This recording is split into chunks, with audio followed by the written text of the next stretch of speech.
Role. नमस्कार। लंबे समय बाद गौरीगंज में एक ऐसा राजनीतिक घटनाक्रम हुआ है जिसने पूरे अमेठी जनपद या कहें लखनऊ तक की निगाहें गौरीगंज पर टिका दी हैं। गौरीगंज से लगातार तीसरी बार विधायक चुने गए राकेश प्रताप सिंह ने 23 साल बाद समाजवादी पार्टी से अपने सारे संबंध समाप्त कर लिए हैं और राकेश प्रताप सिंह इस घटनाक्रम के बाद आज पहली बार अपने विधानसभा क्षेत्र आ रहे हैं, जहां जिले के बॉर्डर से ही उनका जोरदार स्वागत किया जा रहा है। उनके समर्थकों द्वारा फूल मालाओं से, बुलडोजर के माध्यम से, अन्य तमाम तरीकों से उनके समर्थक उनका स्वागत कर रहे हैं। ये डाक बंगला गौरीगंज है, पीडब्ल्यूडी गेस्ट हाउस, जहां पर कभी राजीव गांधी रुका करते थे, बड़े बड़े नेता यहां पर ठहरते थे और बड़ी राजनीतिक चर्चाएं करते थे। यहाँ पर विधायक जी की प्रेस कॉन्फ्रेंस होनी है और जनपद के सभी वरिष्ठतम पत्रकार यहाँ एकत्र हुए हैं और मैं उनसे, चूँकि उन्होंने गहराई से अमेठी की राजनीति को देखा है और गौरीगंज में लंबे समय बाद हो रहे इस राजनीतिक घटनाक्रम पर वो क्या विचार रखते हैं, हम जानने की कोशिश करेंगे। हमारे साथ ये जी न्यूज़ के संवाददाता राहुल शुक्ला जी हैं। राहुल भाई, कैसे देखते हैं इस पूरे घटनाक्रम को? देखिए, जो ये घटनाक्रम है, राजनीति की गढ़ कही जाती है अमेठी, और अमेठी में हमेशा चाहे वो पंचायत का चुनाव रहा हो या विधानसभा का या लोकसभा का, गौरीगंज उसका सबसे बड़ा केंद्र रहती है। और आज जो विधायक ने कदम उठाया है उससे कहीं ना कहीं देखा जाए तो जो मैसेज देने का काम कर रहे हैं, अब जय श्री राम का मैसेज दे रहे हैं, लेकिन गोपनीय तरीके से कुछ अभी तक उन्होंने अपना अभी तक खुलासा नहीं किया कि हम किस पार्टी से आएंगे, क्या करेंगे। लेकिन आज मंच से एक बड़ा शब्द बोला उन्होंने, यादव कार्ड खेलते हुए उन्होंने बोला कि मेरा ड्राइवर यादव है, मेरे पिताजी के दोस्त यादव हैं, मेरे दादाजी के दोस्त यादव रहे हैं। तो जो यादव के ऊपर राजनीति करते हैं उनको जरा राकेश प्रताप सिंह को देख लेना चाहिए कि राकेश प्रताप सिंह भी किसी जाति धर्म विशेष के नहीं है। जय श्री राम का नारा है और ये बात कही जा रही है विधायक जी के द्वारा कि जाति और धर्म विशेष के नहीं है। विधायक सभी वर्गों के हैं, सभी समाज के हैं। पप्पू पांडे जी हैं, लंबे समय से अमेठी की राजनीति को कवर कर रहे हैं। हम उनसे जानना चाहेंगे कि एक थोक वोट बैलेंस जो समाजवादी पार्टी में ना होने से विधायक जी का डिस्टर्ब होगा अगर वो आगामी विधानसभा चुनाव में आते हैं, तो इसको कैसे देख रहे हैं आप? कैसे वो बैलेंस होगा जो इतनी बड़ा वोट बैंक कटेगा, या फिर क्या वो जो बात वो कह रहे हैं इन संबंधों का हवाला देकर उस परंपरागत यादव वोट बैंक को अपने साथ जोड़े रख पाएंगे? देखिए चिंतामणि जी, सबसे पहले आपको बताऊं कि राकेश प्रताप सिंह आज के समय में समाजवादी पार्टी से विधायक थे, अब निष्कासित विधायक हैं, अभी किसी राजनीतिक दल में नहीं हैं, लेकिन एक नाम ये बहुत बड़ा बन चुका है अमेठी के साथ साथ पूरे प्रदेश में, और एक सिस्टम वाले विधायक हैं। बिल्कुल। इनके वोटरों की बात करें, इनके समर्थकों की बात करें, अगर उन्होंने कल कुछ करने के लिए प्लान किया तो आधी रात में जो उनका एक सिस्टम है, लोगों का तंत्र है, वो इस तरीके से एक्टिव होता है कि सुबह तक एक अलग ही माहौल रहता है जहां वो जिस कार्यक्रम को करना चाहते हैं। फिलहाल आज से वो अपने जीवन की एक नई राजनीतिक पारी की शुरुआत कर रहे हैं। जब वो लखनऊ से निकले तो इसी मकसद से निकले कि अब वो वाले राकेश नहीं हैं जो अभी तक अमेठी गौरीगंज में समाजवादी पार्टी के विधायक के रूप में लोगों से मिला करते थे। अभी वो किस राजनीतिक दल में जाएंगे, कहाँ जाएंगे, कौन सी गुणा घड़ी बैठेगी या बैठ चुकी है, ऐसे कई सवाल हैं जिनका जवाब अमेठी के लोग खोज रहे हैं। लेकिन इन सब सवालों का जवाब काफ़ी हद तक विधायक राकेश प्रताप सिंह के पास है। फिलहाल वो आज लाओ लश्कर के साथ अमेठी आ रहे हैं, जगह जगह ढोल नगाड़ों बुलडोजर से पुष्प वर्षा करके उनका स्वागत किया जा रहा है।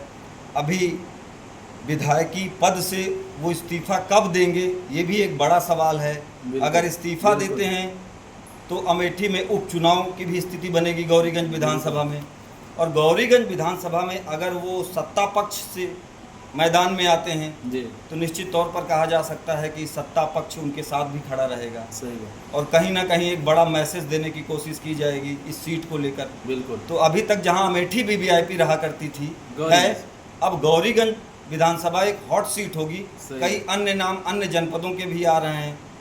फिलहाल साइकिल की जो सवारी है वो गौरीगंज विधानसभा में मजबूत स्थिति में है, इसको भी नकारा नहीं जा सकता। बिल्कुल बिल्कुल।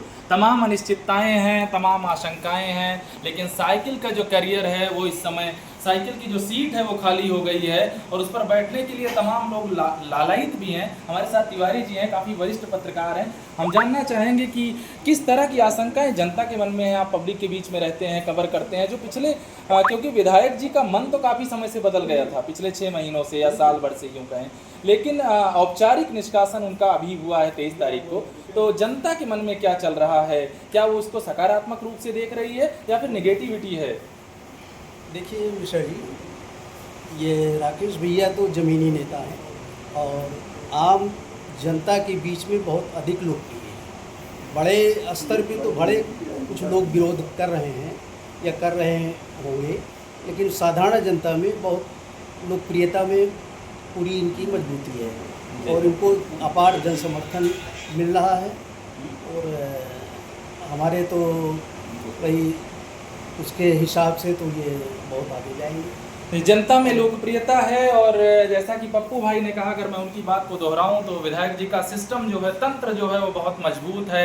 लेकिन क्या ये तंत्र इतना मजबूत है कि किसी राजनीतिक पार्टी को उन्हें आवश्यकता नहीं पड़ेगी, या फिर वो पूरा तंत्र अगर वो एक नई विचारधारा में जाते हैं तो उनका सहयोग करेगा या नहीं? नृपेंद्र त्रिपाठी जी हैं हमारे साथ, वरिष्ठ पत्रकार हैं, उनसे जानेंगे कि क्या विधायक जी ने दल बदला है, दिल बदला है, तो क्या वही पूरा तंत्र, वही पूरा सिस्टम, वही पूरे लोग नए तंत्र में, नए झंडे के नीचे उन्हें स्वीकार कर पाएंगे? धन्यवाद चिंतामणि जी। जैसा कि अभी कादू नाला के पास स्वागत उनका हो रहा था, तो उन्होंने ही कहा कि मुझे दल से निकाला गया है, लोगों के दिल से हमको नहीं निकाल सकते हैं। तो निश्चित रूप से पत्रकार होने के नाते भी, और दूसरा बचपन से ही हम लोग साथ में रहे हैं, क्रिकेट खिलाया करते थे, साथ में खेला करते थे, तो उनके अंदर हमें लगता है नेचुरल एक अलग प्रतिभा है लीड करने की, नेतृत्व करने की। तो अपने साथ के लोगों की ज़रूरतों का ध्यान रखना, उसको पूरा करना, उसके साथ ही जहाँ तक वर्तमान राजनीति की बात है अमेठी की, तो एक नई हलचल पैदा हो गई, एक नया करंट पैदा हो गया है समाजवादी पार्टी से उनको निकाले जाने के बाद।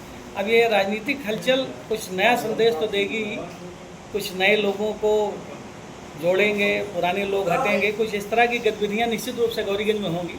लेकिन जो अभी चर्चा आप कर रहे थे, तो ये था कि समाजवादी पार्टी भी मजबूत स्थिति में दिख रही यहाँ पे।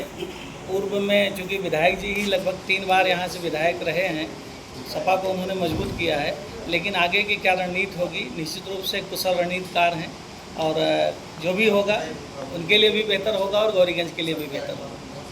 बिल्कुल सही बात कही, गौरीगंज की बेहतरी महत्वपूर्ण है और 3 बार से लगातार जनता ने उन्हें एमएलए बनाया, साइकिल के सिंबल पर एमएलए बनाती आई, और जो संभावनाएं, जो आशंकाएं और जो रुझान दिख रहा है कि विधायक जी भारतीय जनता पार्टी की विचारधारा से जुड़ी बातें कर रहे हैं, ऐसे कयास भी लग रहे हैं कि वो भारतीय जनता पार्टी की तरफ जा सकते हैं। और भारतीय जनता पार्टी के पास पिछले 3 दशक में भारतीय जनता पार्टी इस सीट पर गौरीगंज में कभी नहीं जीती है। विपिन यादव जी हैं हमारे साथ, वो बताएंगे कि किस तरह से क्या भारतीय जनता पार्टी विधायक जी के आने से कितनी मजबूत होगी, क्या 3 दशक के बाद का अगर बाई इलेक्शन होता है या इलेक्शन में जाते हैं तो अपना करिश्मा कर देंगे विधायक जी, क्या कुछ होगा?